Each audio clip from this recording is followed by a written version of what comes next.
Here at Recover Your Soul, it's not just a podcast, it's a community. And the first Monday of every month from 6 to 7 p.m. Mountain Time, we get together on Zoom to connect in a support group. You can register at recoveryoursoul.net on the events page. And if you've registered in the past, be on the lookout on your email the day of our meetings for your reminder. See you there. I think sometimes we don't give ourselves credit for the small changes that we make in our life that end up being profound shifts in everything. Through the Recover Your Soul process, we've been learning how to take one small step at a time to begin to see and feel the world around us differently. Today is a wrap-up of 2025 before I go on my vacation for December, and I want to give you an opportunity with me to reflect back on the changes that you've made in your life that have brought you to a whole new way of being. And maybe you still have more walk to do. I know I do, but you should give yourself credit for the work that you're doing and the beauty of who you are. Enjoy the episode. Welcome to the Recover Your Soul podcast and community, a spiritual path to a happy and healthy life. My name is Reverend Rachel Harrison. I started Recover Your Soul after having profound changes in my life from my recovery of alcoholism, codependency, people-pleasing, and control addiction. I was guided to share the tools and principles of spirituality and the Recover Your Soul process to help others transform their lives as mine was transformed. For us to overcome external circumstances, we need to turn the attention to ourselves, focusing on our inner change and healing. Positive results in our lives will follow. Hello, Recover Your Soul community. Thank you so much for being here. And we're at the end of 2025. I cannot believe that we're in December. And as I record this, I'm just a few days away from going to Costa Rica for 3 weeks. And I thought I would do a little wrap up of the year from this standpoint of this journey that we've been on together. And then the rest of the episodes for the year, some replays from previous episodes while I'm on vacation. Because in 2026, I am so excited. There's a lot of amazing, beautiful things happening in the Recover Your Soul community. And we are growing. I just looked at the Spotify wrap up that they do every year. And to see that, I'm the number one show for over 1.3 thousand people, I think it was, is amazing because really the top 10 show for like so many thousands of people. I cannot believe it that we are in this together and we're on this journey, and it just feels so I'm so humbled. And it just really feels like this is the synergy of us coming together and recognizing that we are waking up, we are looking around, we're wanting to do something different with ourselves, we're wanting to let go of our codependent behaviors. And what I really want to talk about in this wrap up of the year is really do some reflection around giving yourself some space to look at what this year has been for you. And maybe you've been with me on this journey for a while. Maybe you're new to the Recover Your Soul community and you've popped onto the podcast because you were ready for more. You wanted to deepen this experience even more. And I want you to really give yourself some credit that you've been working the Recover Your Soul process, because the first step in the process is ready for awakening. It's recognizing that you can do something about you, that we may not be able to control the people around us. Maybe you have addiction in your life. Maybe you have people who are hard to be around in your life. Maybe you came from a family of origin that was really complicated and painful. And one moment you wake up and you pull your head out of what's been like a fog and you say, what if it doesn't have to be like this? What if I can do something different? That is a moment that is so pure, so clear, so amazing. And if you've stepped even just that far into the process, you have made a leap into waking up and being able to recognize who you are as a soul and stepping away from and out of the part of us that is completely run by other people and what the situations are and fear and these old rudimentary programs and processing ways that we've been in the world. The first couple steps of the Recover Your Soul process are really where we're healing. We're seeing that there's been these systems within us that maybe we weren't even aware of. And then there's this moment where you move into a connection with a higher power, with the higher power of your understanding. You open your eyes. Spirituality isn't about putting more information in your head. It's about living from a new perception. And so I want to start doing an Awaken Your Soul podcast as well, which is going to allow you to deepen your spiritual practice, to move into places where maybe you're exploring things that you never thought about or saw before. I know that's been the case for me. When I think about, even though I was raised Tibetan Buddhist and I went to a metaphysical spiritual center for over 20 years, every time I just think about where my mind and my heart is at right now compared to where it was even a year ago, 2 years ago, 4 years ago, 8 years ago is when I got sober. I am a completely different person. So in this reflection of you taking a look at your journey, I want you to give yourself credit, because I think we're too often thinking about what we didn't do right or what we should have done better or all those critical parts of ourselves. And right now is what is called the Great Awakening. And there's all kinds of different levels that you can get into it. There's some pretty far out there woo-woo stuff that I love, but it almost doesn't matter what level of looking into it that you're having awareness of. It's this part of you recognizing for yourself that if you were here, you've gotten here because you cannot tolerate any longer to feel like you're broken. And you know that I say all the time, you are not broken. There is nothing wrong with you. However, when we're lost, when our heart is broken open, when we feel like we've given away all our power, all the control of how we feel and who we are to other people, it is a very difficult and painful place to be. We feel separate from. But this experience of awakening and recovering our soul is gathering up all these parts of ourselves that we had allowed our energy to disperse and be in other people's lives or in what they perceived of us, or our family of origin, which came from pretty locked down, closed, consistent patterning from their upbringing. And we're in this place right now, this great awakening right now, that is different than it's ever, ever, ever been before. And so even if you're not listening to all the wild esoteric stuff that I'm listening to, you feel it in yourself. You feel this part of you that says, I cannot tolerate not being me. I can't tolerate not being awake. I can't tolerate not feeling good. Now, the hard part is that when we begin to really get our head up and look around at what is, looking with neutrality around what is around us, there's a lot of stuff around us that is really complicated, really painful, hard challenges for people in our lives. There's a lot going on in the world with politics. There's a lot going on that you would think that everything's falling apart. And when I did my tarot card reading for myself this morning, the first card that I pulled was the Tower. And the Tower is around the fact that it has to crumble to be rebuilt. And that the fear that we have of the crumbling can keep us from seeing that there's always a phoenix that can rise from the ashes. When I got sober this time, 8 years ago, and I realized that it wasn't for Rich, it was for me. I write this in the book. We just finished the manuscript, and now it's off with the publisher to come out next spring. But I wrote in the book, and I really have been feeling this lately, because in that time when it was time for me to get well, when I had that moment of grace that just said, I have to save myself. I have to save myself. I had to look around and be willing to leave everything and everyone else behind to save myself. I had to choose my tower. And at that time, I didn't know if it meant that my marriage would stay together or not, what would happen with the kids.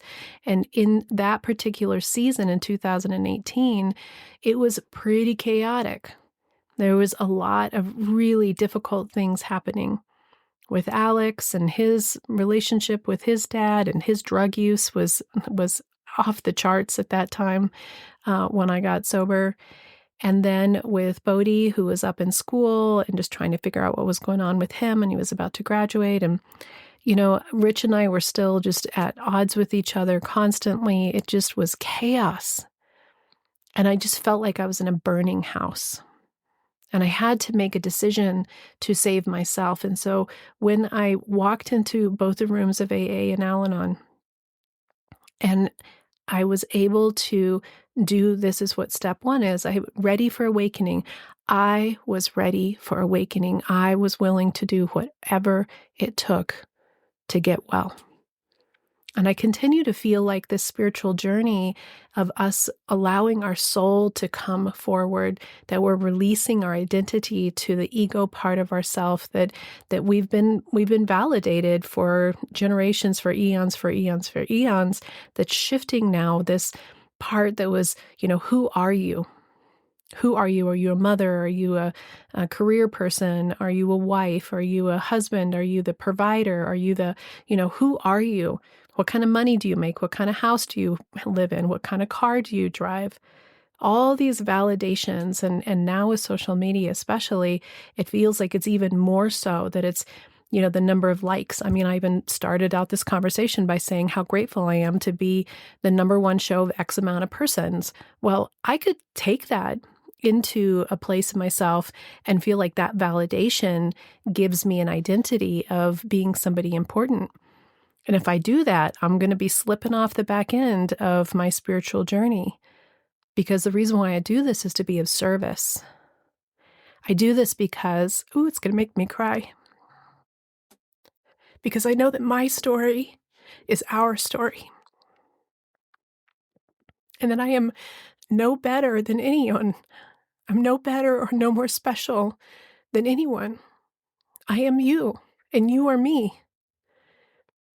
But in it, we each have this opportunity to become the fullness of who we are as our souls in these bodies, and to express ourselves with the greatest compassion, the greatest ability to stand in our skin and to be full, to be whole, and to love deeply and to feel deeply and to have the experiences that we choose to do in our creation. We are here to create. That's what living in life is. We are the creation of Source itself, of God, of the universe itself. And up until now, we've been kind of asleep. But this has been coming for some time. This awakening of us has been coming for some time, basically since the 40s it kind of started. And then think about our parents or grandparents that were in the 60s and all the revolution of thought that came, that was a mark out of the restriction that was in the 50s. The women do this and the men do this and all the houses need to be perfect. And, if you really look at how society has been going along, which another thing that I think about all the time is we think it was like, 100 years ago was a long time ago. Not really. There's people who are 100 years old today who drove in the first cars, who went to school with a horse and cart. We are expanding so rapidly. Everything is changing so quickly. And we're part of that. And that's the part that's so exciting, to think about this opportunity for us to truly awaken, to take the principles that have been taught by the masters that were of the sort of esoteric monks and spiritual leaders, and know that all of that is available to you, that we all have access to the same information. And when we open our eyes and look just a tiny bit, just open a tiny bit and have willingness, it will be presented to us, the step by step by step, which is where I am today versus where I was even a year ago, and where you are today versus where you were even a year ago or a month ago. Right now in particular, in December of 2025, the astrological planet alignment is something that has never been before. And if you're interested in those kinds of energies, which more and more I'm more curious about, it's profound what is energetically happening around us and with us. And so if you're having feelings, if you are energetically sensitive, which if you're here, you're probably an empath, you're a highly sensitive person, likely, because that's what usually happens when we're codependents and people pleasers, is we already had a sensitive nature. You have been feeling energies your whole life that maybe you haven't known what to do with or how to manage them. And so you've come up with your coping mechanisms and your strategies that you've used to protect yourself and to figure out how to negotiate all of it. Well, here we are now in this new way of understanding ourselves and using the Recover Your Soul process to understand that we don't have to be in control of everything. As a matter of fact, we're not. And that we have been given these beliefs, patterns, and stories that we've been replicating over and over and over. And now we're ready to see what of those do not work for us, which ones don't fit, which is not the truth of who we are. And that we've been feeling the energies of people for so long. And that now we can recognize that when you feel those energies, it means something. And in December of 2025, what they're saying on that super woo energetic level is some pretty big shifts are happening in the collective consciousness. And I bet you're part of that. And it doesn't mean that there's some huge, flash or something that happens where whew, all of a sudden you're somebody else.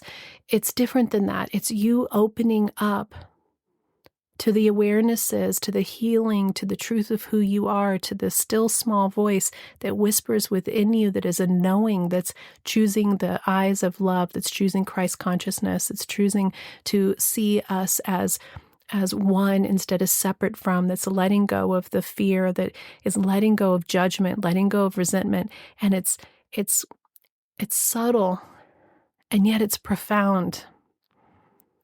And so if you allow yourself just to be present in your body, so that if you have a day where you just don't have a lot of energy, instead of beating yourself up for it, be curious energetically, what are you feeling? I know that there were times this summer when the energies were really big, and I literally could hardly move. It was like I did exactly what I was required to do for that day, and then I gave myself permission to just rest, to just meditate, to listen to music, to lay in the sun, to sleep sometimes. I've been pushing myself my whole life to do chores, to be productive, to do. And we're being invited to be. And in being, there is action steps that need to be made. But it's very different when you let go of control and you step into the flow and you listen to your inner balanced self, your timetable, your timeline, your energy level. And we stop trying to control everybody else. And they're saying that moving into 2026, especially those first few months between December and March of next year, have a lot of big energy shifts that are happening. And they're big energy shifts around us letting go of these limiting beliefs and stories that have been rooted into our systems for generations. Some of it's in our DNA that we didn't even know was there. I mean, how crazy is that? I've talked about this before, but I think about it all the time, that if we have awareness that some of it is not even ours in the first place. So if stuff is coming up for you, if you're being invited to see some of the gunk that's in there, the sticky gunk that continues to surface, it's coming up so that you can see it and release it and let it go. To use the Recover Your Soul process, to use the tools that we've been sharing, to use the meditations, to allow yourself to center more and more and more into the wholeness of who you are, and to watch the world around you through the lens of love, and having deep compassion and sadness for stuff that is happening that's hard to watch, but we're not taking it on anymore. It's not ours to carry. It's not ours to fix. If you look back at this past year, I want you to contemplate and give yourself credit for the small shifts that you've been making, one step at a time, and give yourself credit about how you're changing your perception and how you're changing how you see it and how that is affecting your life. This is the profound part of our spiritual journey. This is the profound part of our coming together. This is the profound oneness of who we are, and where we can hold light and love for everything and everyone, unconditionally allowing and having space for it all. It means that we begin to truly see from a new lens.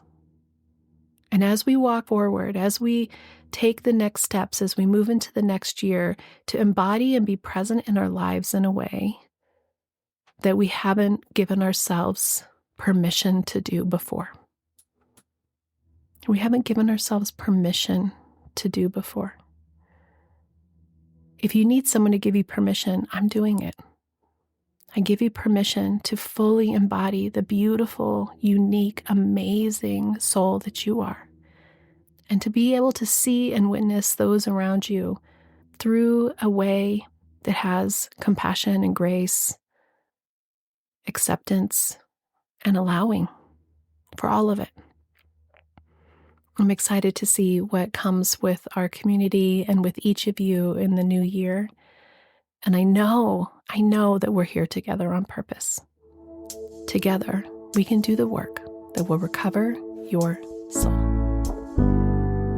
Thank you so much for spending this time with me and being part of the Recover Your Soul community. If today's episode spoke to you and you'd like to connect with the community even more, I invite you to join us on the first Monday of every month for the free online support group on Zoom. It's from 6 to 7 p.m. Mountain Standard Time, where I share a little bit more on the Recover Your Soul journey, and then we break into small groups. You can register at recoveryoursoul.net, and if you've registered in the past, be on the lookout in your promotions folder for the reminder email and link. I'd also love to invite you to listen to the Recover Your Soul bonus podcast every Friday, either as an Apple Podcast subscriber or as a Patreon member. On Patreon, you can become a free member and have access to new episodes for the first week, or you can support this community with the tier that you choose. You can also follow me on social media, Instagram, Facebook, and join the private Facebook group for more connection with this amazing community. I hope you'll visit the website recoveryoursoul.net, and you can sign up for emails so that you can be up to date with everything that's going on, and maybe even join me for a retreat someday. Lastly, I thank you for sharing this podcast and community with anyone that you think that might enjoy or learn from it. I also thank you for giving me 5 stars on any platform that you listen to and writing a review so that others can find the Recover Your Soul community too. Until next time, namaste. The Recover Your Soul podcast and its content is for educational purposes only and is not allied or representative of any organizations or religions. It's based on the opinions and experience of Reverend Rachel Harrison. Recover Your Soul claims no responsibility to any persons or entity for any liability, loss, damage, or cause alleged to be caused directly or indirectly as a result of its use. Applications or interpretations of the information represented herein. Take what you need and leave the rest.